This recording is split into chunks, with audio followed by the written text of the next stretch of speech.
Oregon soils are quite diverse, although you can generally fit them into three categories. The most ancient being the ancient marine bedrock and ocean uplift sediments that were first created when Oregon was originally underwater and the Pacific Ocean ran to Montana. So the soils in Oregon are actually quite diverse. However, you can really break them into three main geological soil types. The first being, and the oldest being, the marine sediments and marine bedrock, which are present as the bedrock in the Willamette Valley and all the way down through the southern Oregon AVAs.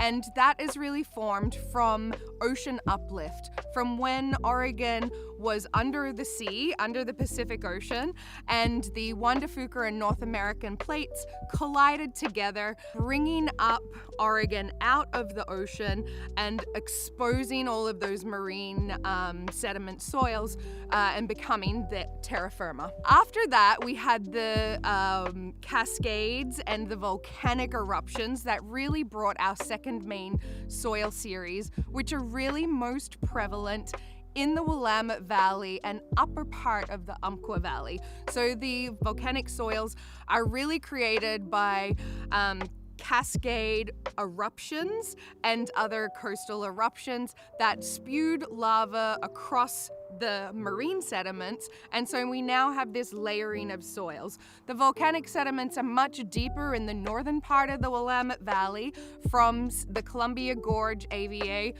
down to around McMinnville and Eola Amity Hills AVAs. So very much smothering the Dundee Hills and lots of the Chehalem Mountains AVAs as well. Those volcanic soils are very rich in nutrients, and depending on their depth, they're some of our most prized soils for high quality grape production, being that they really absorb water and can slow release water and nutrients to the vine throughout our dry growing season. And that's what really leads to much flavor complexity and balance in our Pinot Noirs and other grape varieties grown here. The next soil type that's really important is loess and wind-blown loess soils.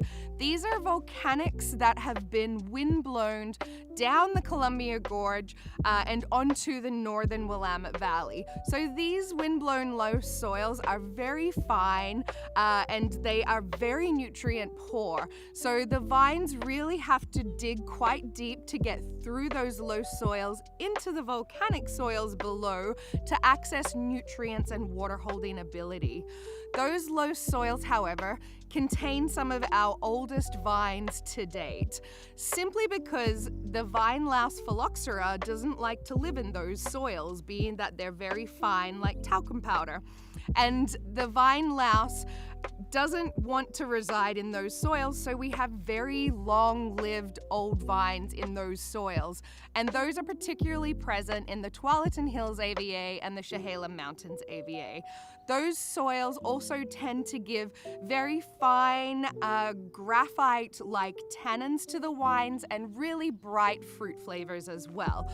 I love these wines for early drinking because they're so vibrant and pure and fresh in their approach.